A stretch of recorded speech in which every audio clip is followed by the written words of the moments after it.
Okay, today we are going to talk about American expansion into the West in the 1840s and the result of that expansion that will reopen again the question of slavery in Western territories and help to generate the debate that will lead to the Civil War.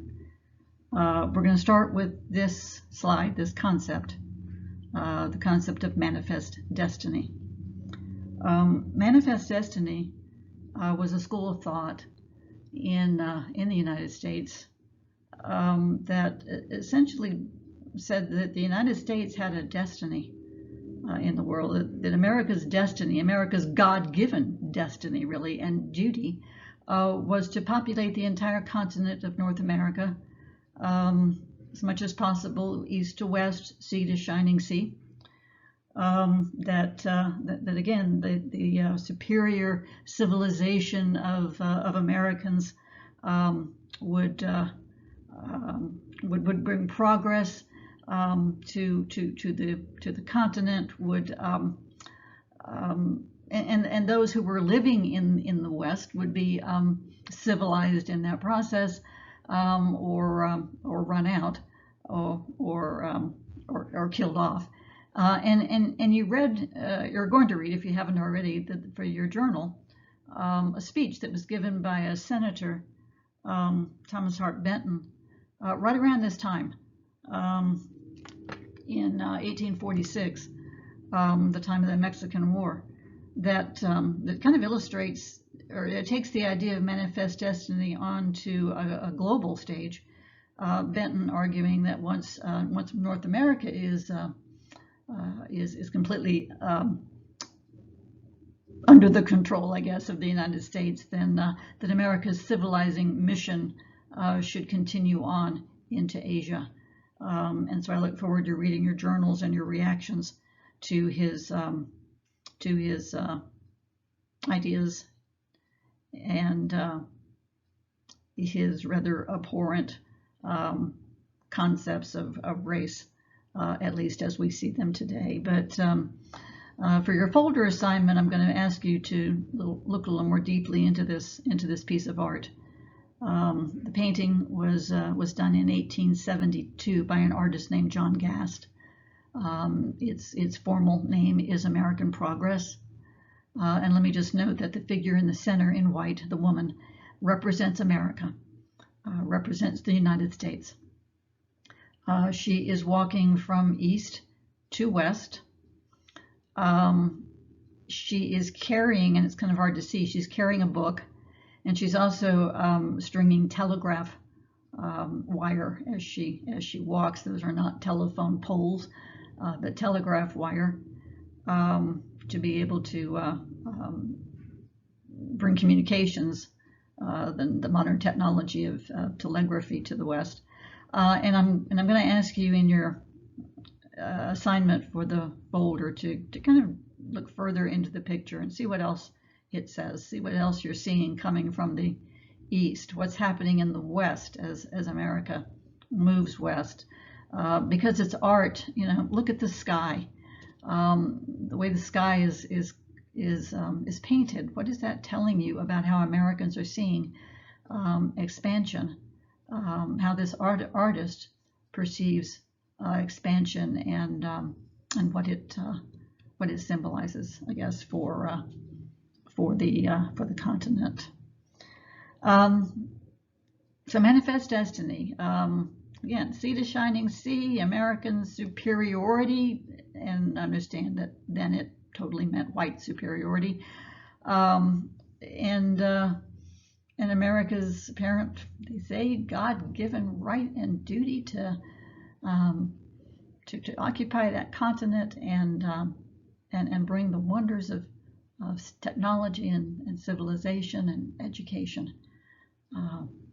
as far as America can take it. Now, this mindset, this idea of manifest destiny is accepted by most Americans. White Americans, they see this as a given, in a sense, that of course it's America's destiny, America's mission to to spread American values and civilization. And so this is going to influence an awful lot of what the politicians are doing then here in the 1840s and 50s.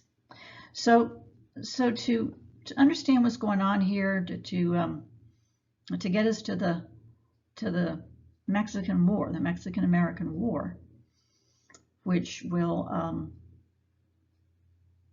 result in the acquisition of more territory for the United States and the reopening of the debate over slavery in the territories. We start with a presidential election. We're going to start with the presidential election of 1840, which was won by the Whig Party candidate, William Henry Harrison. Now, William Henry Harrison, at the time he became president, was the oldest man ever to become president. He was 68 years old. He had become kind of famous in the United States during the War of 1812. He had been a general in an important battle. He wasn't as famous, of course, as Andrew Jackson, but America loves its generals, and again in 1840 they will elect Harrison as president of the United States. Harrison's running mate, his vice president, will be John Tyler. Now, John Tyler was not a Whig. He was not a member of Harrison's party, the Whig Party. He was a Democrat, but he had kind of just left the party in 1840, deciding that it no longer stood for what he believed in completely. He doesn't much believe in the Whigs either, but the Whigs put him on the ticket with Harrison, believing that there may be other Democrats who were upset with their party who would vote for Harrison if Tyler, the Democrat, was on the ticket with him. Now, again, he does not really support much of anything that Whigs generally support. But nobody much cares about that. I mean, he's just going to be the vice president, right? Vice presidents don't really have any power. Vice presidents don't really do anything, especially back then. It's really only been in the last 50, 60 years, really, that presidents have given their vice presidents any real jobs to do. The Constitution says that the vice president is simply, he presides over the Senate, and that's really basically about it. So who cares what Tyler thinks? He'll just be the vice president. We're electing Harrison, right? We're electing Harrison to be the president. But something is going to happen that had never happened before. President Harrison dies in office. President Harrison, as I said before, was the oldest president in American history to that time at 68. We've now had older. He gave the longest inaugural address in American history, 2 hours, outside of the Capitol in the middle of winter. It was cold out there. Shortly after he became president, he got sick. He came down with pneumonia, and he died. He died just 4 weeks after becoming president. This is the shortest presidential administration in history. And so now, John Tyler is president. The Democrat in Whig's clothing, in a sense, this ideological Democrat is now the president of the United States. Now, this was the first time that you'd ever had to actually test the Constitution. Would the vice president really just now become the president? There were many people who weren't sure that he should have all of the powers of the real president. Maybe he should just be the acting president until they could hold, say, a special election or something. But Tyler went in there and started carrying out presidential powers, and in a sense, it set the precedent that yes, a vice president will become the president if the president dies, or in one case resigns from office. But again, let's just note that Tyler was not what the Whigs had in mind. Tyler is going to go against pretty much all of the Whig programs as president, and he alienates the leadership of the Whig Party. And this is important because in those days, it's the party leadership who chooses the nominees of the party for the next election. There's no such thing as a primary yet in which the people vote. And so Tyler is making the Whig Party mad at him, and he's also already made the Democratic Party mad at him when he left the party to run with Harrison in the first place. But Tyler would like to run in 1844 for his own term in office. He kind of liked, I guess, being president. But Tyler knew that if he was going to get the nomination, he needed something really popular with the people to run on. He needs to come out for something that was so popular that the people would demand that the parties nominate him in 1844. I don't think Tyler really cared whether it was the Whigs or the Democrats. But again, the leadership of both parties are completely against him. Can he find something that would make him popular enough to be nominated in 1844?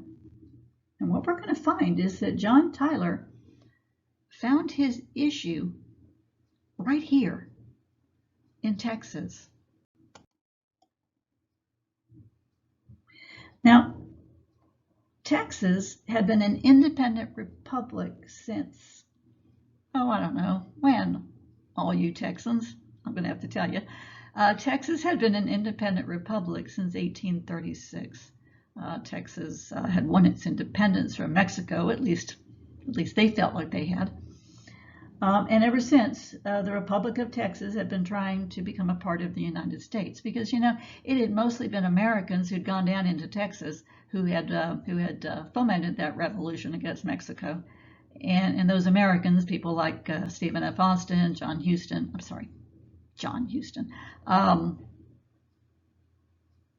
What's his name? Samuel Houston, there we go. Sam Houston. They wanted to bring Texas into the Union, right? Expansion, manifest destiny, right? Growth. So Tyler decides that if I can bring Texas into the Union, that this would be something so popular that the people would support his candidacy, that they would put all this pressure on either the Whigs or the Democrats to nominate him for the presidency in 1844. So, starting in 1842 through 1843, John Tyler is going to try to get a treaty of annexation through the Senate that would make Texas a state. Now, a treaty has to have the approval of 2/3 of the Senate to be passed. But let's note that you still had a 50-50 split in the Senate between free states and slave states. You still got the same number of slave state senators as there are free state senators. Do you think that we're going to be able to get 2/3 of the Senate to agree to bring Texas into the Union? Texas, which allows slavery, especially when there's not a free state that is anywhere near ready to become, a free territory that's anywhere close to becoming a state in time to balance out the admission of Texas. This treaty will not even come close to passing. Texas remains a republic for the moment, and Tyler is not going to be either party's candidate for the presidency in the next election.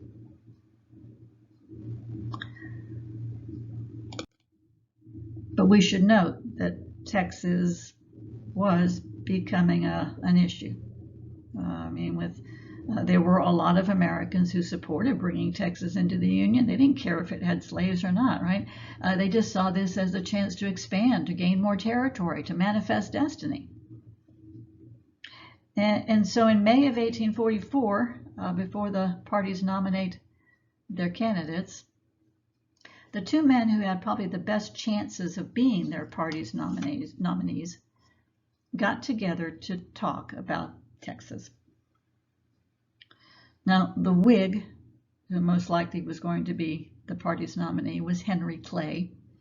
And you may remember Clay. He was the author of the American System, and he also was the primary architect of the compromise, the Missouri Compromise of 1820. The Democrat who had the best chance of getting his party's nomination was Martin Van Buren, who was actually a former president. He'd been defeated for a second term by William Henry Harrison, and he's trying again. And between them, they decided that this issue of slavery in Texas was just too hot to handle. They essentially decided that the annexation of Texas would be in neither party's best interest. They agreed that they would not make this a campaign issue. And in fact, they worked together to oppose Texas annexation, which I know sounds pretty weird that, you know, candidates from different parties would actually talk to one another and agree on something, but, you know, very different times. Unfortunately, again, Tyler was right that there were an awful lot of Americans who wanted to see Texas coming into the Union. This will be a campaign issue. Again, Americans want expansion. They want growth. They're not concerned about slavery. So as the idea of bringing Texas into the Union grows in popularity, the Democratic Party decided to support it, even though Martin Van Buren didn't. So ultimately, the Democrats will deny Van Buren that nomination.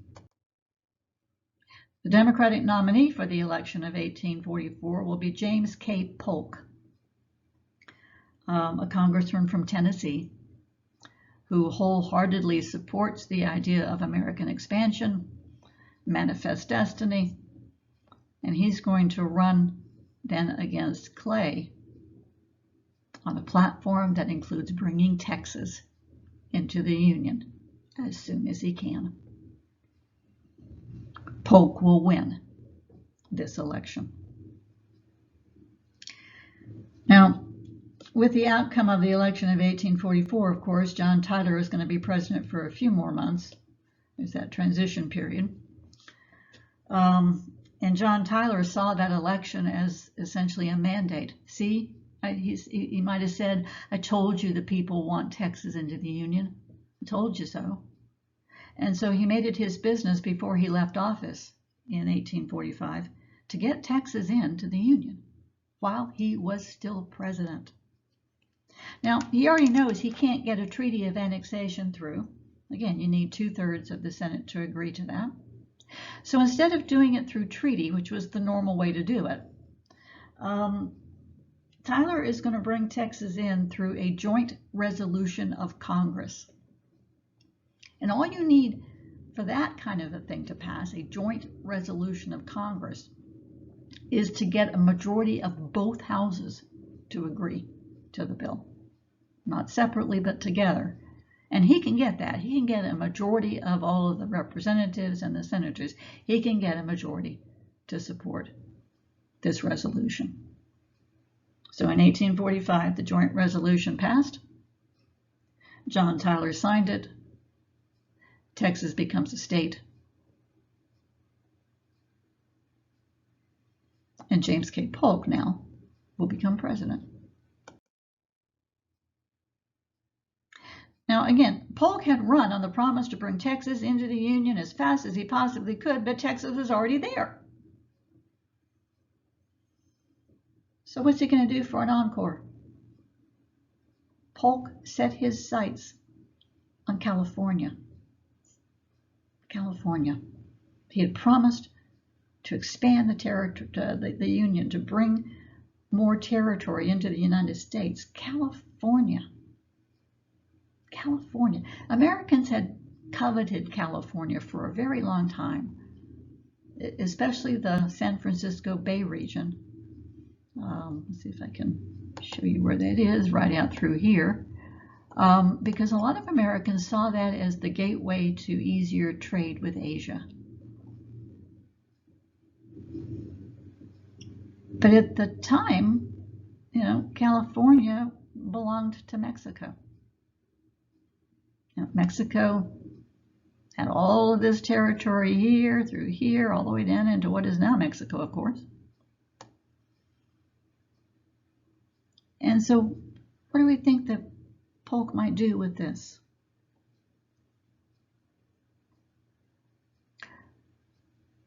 Polk decides to try to buy California from Mexico. He's going to, in a sense, he's going to do a Jefferson. He's going to offer to purchase California. But we should note that Mexico is in no mood to talk to the United States about much of anything. Mexico is mad at the United States, in fact, because of Texas. Although Texas claims, of course, that it won its independence in 1836, Mexico had never recognized Texas independence. They had never accepted that Texas was independent. They considered Texas to be a province in rebellion, just like all these other pink territories here on the map that were part of Mexico. And when the United States annexed Texas through that joint resolution of Congress, Mexico had recalled its ambassador from Washington and completely severed all diplomatic relations with the United States. They don't want to talk to Polk about selling him territory. And in addition, there's a border dispute. There's a border dispute. Because when Texas belonged to Mexico, when everyone had agreed on that, the southern border of Texas was here. The Nueces River, Nueces, which is around Corpus Christi. But now that Texas had, been taken into the American Union, Texas and the United States was trying to claim that, oh no, the Nueces River shouldn't be the Texas border. It ought to be the Rio Grande River. The Rio Grande. All of the Rio Grande. That all of the Rio Grande River ought to be Texas borders, which of course would make Texas into this humongously large state. So these two issues are going to really make negotiations with Mexico over California very, very difficult.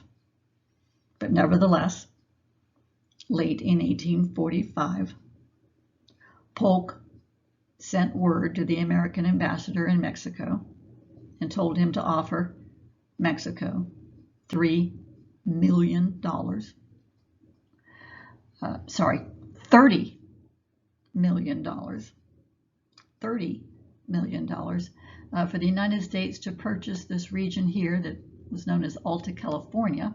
So all of that territory in through here, plus the region here of Nuevo Mexico. $30 million, he said, they'll pay Mexico. Now, again, Mexico refuses to even talk to the American ambassador. So Polk decides that the only thing left to do is to force Mexico into a war. To force Mexico into a war so that the United States can just win the territory that they want from Mexico. Why not, right? Manifest destiny, American superiority, all that kind of stuff. So in January of 1846, Polk is going to send the military down to Texas. He's going to send General Zachary Taylor down to Texas with 4,000 troops. He ordered that those troops march from the Nueces River to the Rio Grande, right down through all this disputed territory here. When they got to the Rio Grande, he said, have them set up their forts and their guns, point their guns at Mexico, and just wait. Wait for Mexico to fire the first shot. Right? If Mexico fired the first shot, then the Americans could claim that this was a defensive war. They were just, they'd been shot at first, and Mexico had started it. Polk figures that once Mexico is fighting, that it wouldn't take much for the Americans to be able to defeat Mexico and thus take the territory that they wanted. Problem is, Mexico didn't take the bait. Not right away. For about 4 months, those American troops were camped out on the Rio Grande, waiting for Mexico to attack. Nothing happened. By early May of 46, Polk is starting to get really impatient. He wants this war to start. And he tells his cabinet that he's going to ask Congress to declare war against Mexico on the grounds of, Mexican defiance of American authority, which honestly is not much of a, reason to go to war with anybody. But before Polk can make that speech to Congress, he's going to get a message from Taylor down in Texas that tells him what he's been waiting for. That message from Taylor said that about 2 weeks earlier, Mexican troops had finally crossed the Rio Grande. They'd attacked the Americans. American casualties numbered about 16 dead or injured. And so now Polk has a much better reason for war. He rewrites his message to Congress asking for a declaration of war, claiming that Mexico was forcing the United States into war by, and I quote, shedding American blood on American soil. Congress voted in favor of war, and the war that Americans refer to as the Mexican-American War now begins. May 1846. But let's think for just a minute. Had American blood really been shed on American soil? Because, if nothing else, the territory between the Nueces and the Rio Grande was disputed territory claimed by both. It had never belonged to Texas when Texas had been a part of Mexico. And it was only after Texas had gained its independence that Texas had even claimed that that land was theirs. And there were some who saw just how cynical this whole thing is. I mean, a first-term congressman from Illinois by the name of Abraham Lincoln introduced what he called spot resolutions in Congress, insisting to know the exact spot on American territory where this blood had been shed. Lincoln opposed this war with Mexico. And in fact, there were many Americans who saw just how cynical this war was, and they opposed it. One of the reasons that many Americans opposed it was because they feared that if the United States gained territory from Mexico, that it would become slaveholding territory. That this war could be the means by which the United States spread slavery further into the North American continent. Now that issue, slavery in the territories, was almost put to rest during the war when a congressman from Pennsylvania named David Wilmot, W-I-L-M-O-T, added an amendment to an appropriations bill. An appropriations bill is a congressional bill that allocates money to fight a war. So it's probably almost a sure thing that it's going to be passed. The amendment that David Wilmot proposed is called the Wilmot's Proviso. And Wilmot's Proviso would have required that slavery be prohibited from any new territory that the United States may gain from Mexico.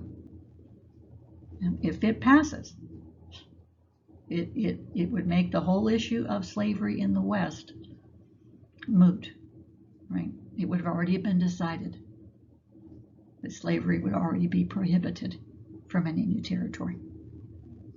Now, the bill with the amendment passed in the House of Representatives, but it could not win in the Senate because you still have an equal number of free states and slave states. You still have that 50-50 split between slave state senators and free state senators. So when the war is over, and this war will last for 2 years, finishes up in 1848. When the war is over in 1848, the question is going to be front and center. Will the new territory that the United States gains from Mexico be free, or will it be slave?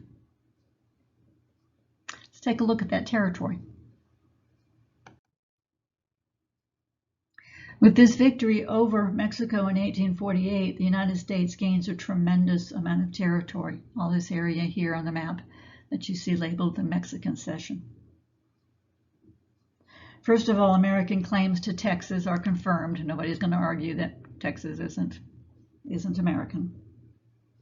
But Mexico is going to give up about half of its total territory. Mexico loses half of its nation's territory, including the areas of the present-day states of California, Nevada, Arizona, New Mexico, Utah, parts of Colorado, and parts of Wyoming. But it's interesting to note that with the final peace treaty that formally ends the war, the United States agreed to pay Mexico the sum of $15 million for the new lands. Now, winners of war don't normally pay the losers of war. I mean, if anything, it's the other way around. And many Americans saw this as such a generous thing for the United States to do, to pay Mexico $15 million, half of what they had been willing to pay for the territory. But what a fine and noble, wonderful thing for America to do. But you know what? I've always thought it was guilt money. I've always thought that the United States paid Mexico that $15 million to kind of ease their guilt over starting this war in the first place, over forcing Mexico into a war that resulted in the loss of half of their country. And if we were in Mexico, we would not be learning about the Mexican-American War, as Americans call it. We'd be learning about the North American intervention in Mexico, or the American invasion of Mexico, or my favorite, the War of North American Aggression. Mexico sees this war very differently than Americans do. Americans see this as this great victory that gave them so much territory and allowed the country to go coast to coast, sea to shining sea.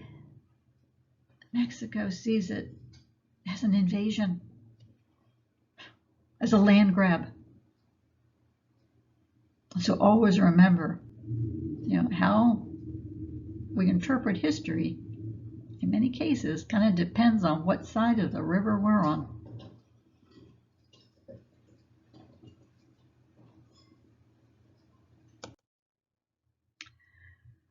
All right, though, but once the United States got all this new territory, let's just note that at the end of the Mexican War, there were 30 states now in the Union.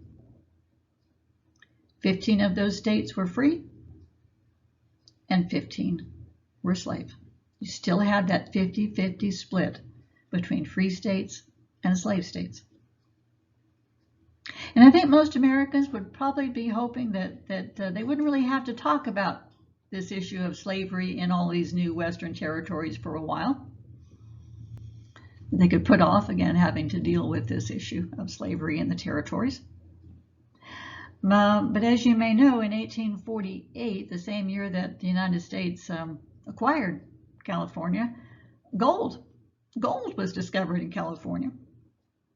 And so over the next couple of years, 48, 49, you're going to have lots and lots of people from all over the world flocking to California, hoping to get rich quick, hoping that they would make a fortune in the gold fields. So California is going to acquire a lot of residents very, very quickly over those 2 years, to the point where by 1850, California is ready for statehood. California has the 60,000 residents, the 60,000 population it needs to apply for statehood without ever having been a territory. So this means that the United States is going to have to think about slavery out west right now, in 1850, not later. So what we find is that in January of 1850, Senator Henry Clay, the great compromiser, the guy who had written the Missouri Compromise of 1820, began work on another compromise, a compromise that he hoped would settle the question of slavery in the territories and make both sides happy. So as they begin to put together a new compromise, let me just list some of the issues that they were having to deal with. First of all, they had to decide about California. Would it be free? Would it be slave? They had to think about the rest of the new territories. What about all this area out through here? Yeah, is it going to be free or is it going to be slave? And who's going to decide? Because up until then, Congress had always made the decision about slavery in the territories, but there were a lot of Americans who wanted the people of those territories to decide. This was called popular sovereignty. Let the people of those territories decide through a vote. When they voted for their territorial legislature, they'd either elect a legislature that supported the territory as free or slave.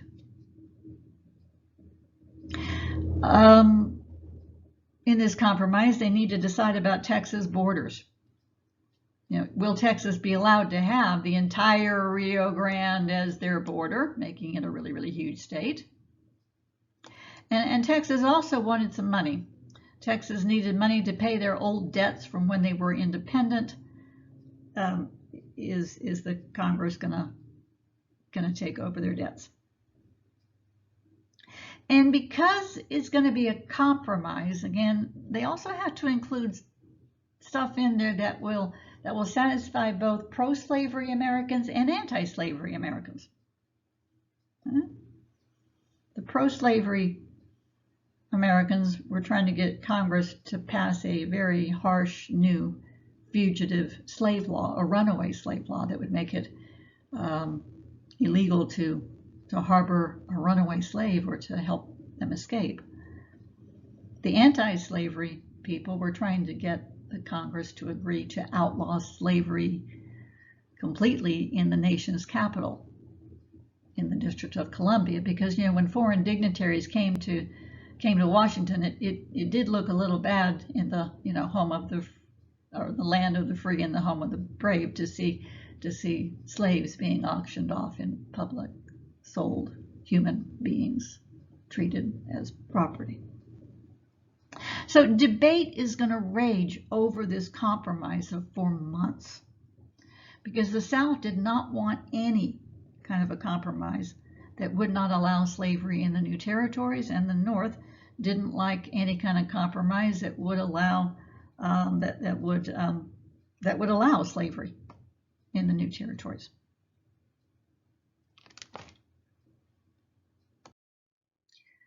The President of the United States at this point in time in 1850 is Zachary Taylor. You remember Taylor? He had been the general that had led the American troops down to Texas in 1846. Now, the previous president, James K. Polk, elected in 44, had promised he would only serve one term. And that's all he served. He did not run again. And so in 48, the Whig Party nominated General Taylor, and he is elected. Now, Zachary Taylor opposes the compromise. He opposes any compromise, really. He doesn't want to have to really deal with this issue, and he thinks that a compromise would just divide people even more than they already were divided over this issue. His vice president is Millard Fillmore. Fillmore favored a compromise because he thinks it would just calm everything down for the moment. Both sides would get something they wanted, and it would help the United States just to compromise again and keep putting off having to deal with this issue of slavery. But of course, who cares what the vice president thinks, right? I mean, he's just the vice president. He doesn't have any power. What matters is what Taylor thinks, unless fate steps in. On July the 4th of 1850, President Taylor went to a big 4th of July celebration in the nation's capital. Big old party with fireworks and celebrations and lots of food. They trucked in lots of fresh fruit from the countryside. They trucked in gallons of nice fresh milk straight out of the cow. I mean, it was a glorious 4th. And by all accounts, Taylor had a great time. He'd eaten lots and lots of fresh cherries, drank lots and lots of that nice fresh milk out of the cow. And when he got back to the White House, he had a bit of a tummy ache. And 5 days later, he was dead.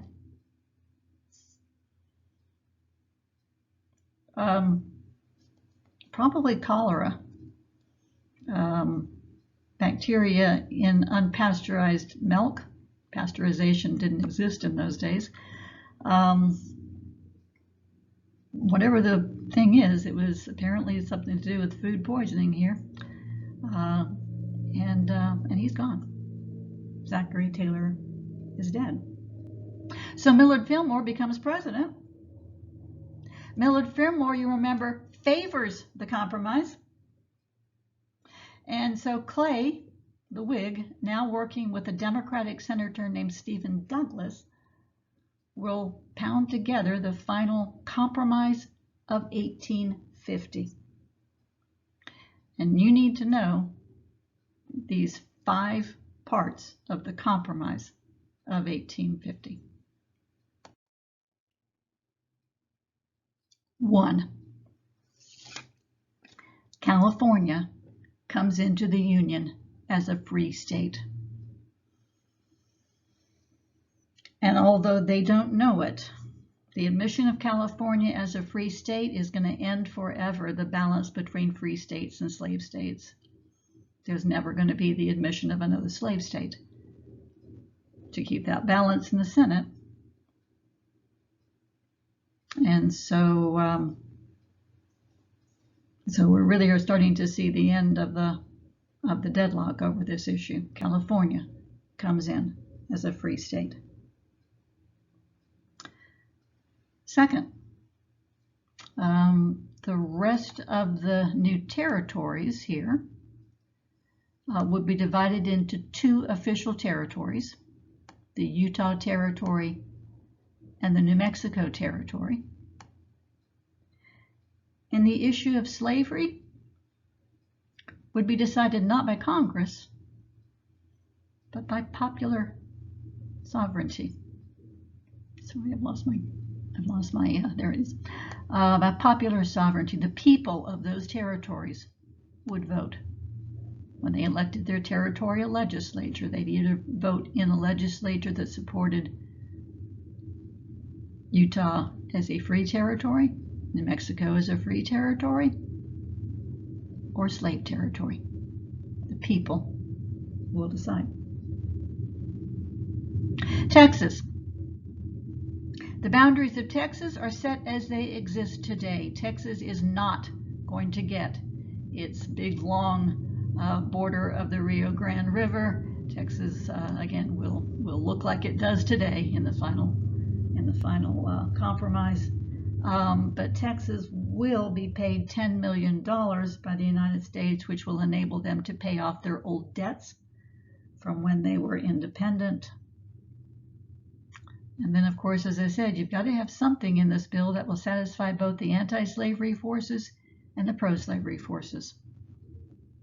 So number 4, to satisfy the pro-slavery Americans, a tough new fugitive slave law, runaway slave law, is enacted, making it a crime to help a runaway, to shelter a runaway, or to help him or her escape. And number 5, to satisfy the anti-slavery forces, the slave trade would be abolished in the nation's capital, in the District of Columbia.